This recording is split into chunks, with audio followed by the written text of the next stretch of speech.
लेकिन एक डायलेमा और भी है असल में। मेरी एक और ऑब्जर्वेशन भी है, आप जो कह रही हैं वो दुरुस्त है, लेकिन ख़ास तौर पे इंडो पाक कल्चर में आपको पता है कि बच्चे को अल्लाह ताला ने बच्चों को इस तरह का बनाया कि वो बहुत ज़्यादा ऑब्जर्व करके सीखते हैं। सही, ठीक है। और जिसे हम अपने एजुकेशन की टर्म्स में हिडन करिकुलम कहते हैं या इमिटेशन इमिटेशन, यानी कि सबकॉन्शियसली बच्चा एक चीज़ ले रहा है। एक और डायलेमा ये है, इंडो पाक के अंदर आपको पता है कि खातून जो है यूजुअली घर में उसका एक डोमिनेटिंग कैरेक्टर होता है, और जो वालिद है वो उस अथॉरिटी को एक्सरसाइज प्रॉपर तरीके से नहीं कर पाता because of the stated fact. अब बच्चा जब ये एक फ्लिप्ड सिचुएशन देखता है तो आपको नहीं लगता कि इस चीज़, बच्चे आपको लगता है कि ये चीज़ ऑब्जर्व नहीं करते? क्या इससे बच्चे की एक नेचुरल ओरिएंटेशन डिसओरिएंटेड नहीं हो जाती? क्या ये भी एक वजह नहीं है? बिल्कुल है, बिल्कुल है, क्योंकि वो भी समझते हैं ना कि जिसकी अथॉरिटी होनी चाहिए उसकी अथॉरिटी नहीं है, तो इसका मतलब है कि हमें भी फिर अथॉरिटी मिल जानी चाहिए। मेरा सवाल है, मतलब मेरा ये सवाल है कि क्या मैं डिफर करूंगी।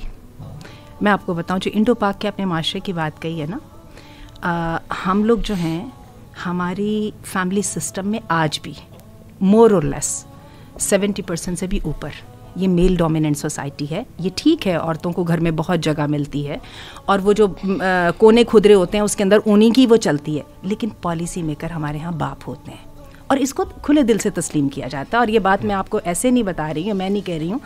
कल परसों किन एक हैं, नाम अभी मेरे जहन में आ जाता है, एंड्रयू टेट, ठीक है, ये बेसिकली LGBT के मुखालिफ हैं और ये इस्लाम की तारीफ कर रहे थे। मैं इंशाल्लाह शेयर भी कर दूंगी इसका लिंक, आपने सुना भी होगा।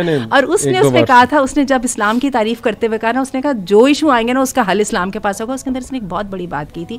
उसने कहा औरतें जो हैं वो अपनी फैमिली सिस्टम में अपने मर्दों की फरमाबरदार और इस पर हैप्पी हैं एंड दे आर प्रोडक्टिव। तो इसलिए मैं इसको ये नहीं करूंगी। ये दुरुस्त है, थोड़ी बहुत नौका झोंक चलती है, लेकिन माओं को भी पता होता है हमने बापों की लिमिट से, बाउंड्री से बाहर नहीं जाना। मैं जो है ना जनरल उसकी सिस्टम की बात कर रही हूँ। हाँ, जो ज़िशान ने जो मेंशन किया वो भी एक सिचुएशन तो है कि ऐसा, चूँकि फेमिनिज़म जब से फ़रोग पाई है और सोशल मीडिया पे लड़कियाँ जाती हैं, ज़ाहिर है वो देखती हैं बहुत सी चीज़ें, तो कभी कभी वो बाईपास तो करते हैं ख़वातीन उस अथॉरिटी को, समझ नहीं पाती, जिससे बच्चे के जहन में श्योरली वो अथॉरिटी चैलेंज होती है। तो ये भी एक अलमिया है। लेकिन मैं पर्सनली आपको एक एक्सपीरियंस शेयर करना चाहूँगा। आंटी ने जो बात की, आपने कहा ना अथॉरिटी होनी चाहिए, मैं इससे एग्री करता हूँ, लेकिन ये मैं सवाल आप तीनों से ज़रूर पूछना चाहूँगा इसके बाद कि कितनी होनी चाहिए। यानी जैसे यहाँ लिखा है ना कि वो बहुत ज़्यादा इग्नोर करते हैं आपकी बाउंड्रीज़ को और आपकी प्राइवेसी को, but they could be sibling as well. ज़रूरी नहीं है पेरेंट्स के बारे में लिखा है। मैंने जब भी, मैं अपना personal experience in the name of love, जी आप भी ज़िशान शायद रिलेट करें, मेरा ना एक बिलीफ था, स्ट्रॉन्ग बिलीफ बच्चों पे, अपने बच्चों पे, क्लास के बच्चों पे, 11 ग्रेड 10 ग्रेड के, यार ये मुझसे शदीद मोहब्बत करते हैं, विच इज़ ट्रू, और मेरी इज्जत बहुत करते हैं, तो इन्हें ना अगर मैं इनके ओन पे छोड़ दूंगा तो ये मेरी लाज रखते हुए ना कुछ ऐसी हरकत नहीं करेंगे। और उन्होंने आपकी लाज नहीं रखी और every single time they let me down and मैं फिर क्या कहूँ अब उन्हें आके, जैसे मैंने ना उन्हें ऑडिटोरियम में खुला छोड़ दिया। मैंने कहा ये मैंने इंस्ट्रक्शन दे दिया कि कुछ नहीं करना, कोई चीज़ को हाथ नहीं लगाना। मैं बस आया, वापस आता था तो स्क्रीन उतरी होती थी या कोई प्रोजेक्टर में मसला हुआ था। आपने सिस्टम नहीं ना दिया, आपने मोहब्बत दी, आपने ट्रस्ट दिया, लेकिन आपने सिस्टम नहीं दिया। और ये मेरा ख्याल है आपके बिहाफ पे एक बहुत बड़ी ज्यादती थी कि आपने बेचारे छोटे से बच्चों को कहा जाओ अपना सिस्टम खुद बना। एग्जैक्टली, ये मैंने पर्सनल एक्सपीरियंस किया है कि somehow they can not comprehend many things. Why? Because इसको साइकोलॉजिकली अगर मैं बताऊं तो they are making their decision from amygdala. Amygdala is the emotional part of the brain. आप बेहतर बताएंगे, प्रीफ्रंटल कॉर्टेक्स अभी डेवलप नहीं हुआ, उनको कॉन्सिक्वेंसेज नजर ही नहीं आ रहे। उन्हें समझ ही नहीं है कि अगर हमने सर अली को लेट डाउन किया तो उनको प्रिंसिपल पूछेगा कि तुमने छोड़ा क्यों इन्हें अकेला। उनको अभी अंडरस्टैंडिंग नहीं है कि उनका वो पर्सपेक्टिव ही नहीं है, ना वो विजुअलाइज कर सकते हैं उस चीज़ को। तो ये बात आंटी की मैं समझता हूँ ज़िशान दुरुस्त है कि आप नहीं खुला छोड़ सकते बच्चों को, because they have let me down, but I love them. ये ऐसा ना हो कि मेरे को स्टूडेंट्स कहें कि सर हमने आपको लेट डाउन नहीं किया, ऐसी बात नहीं।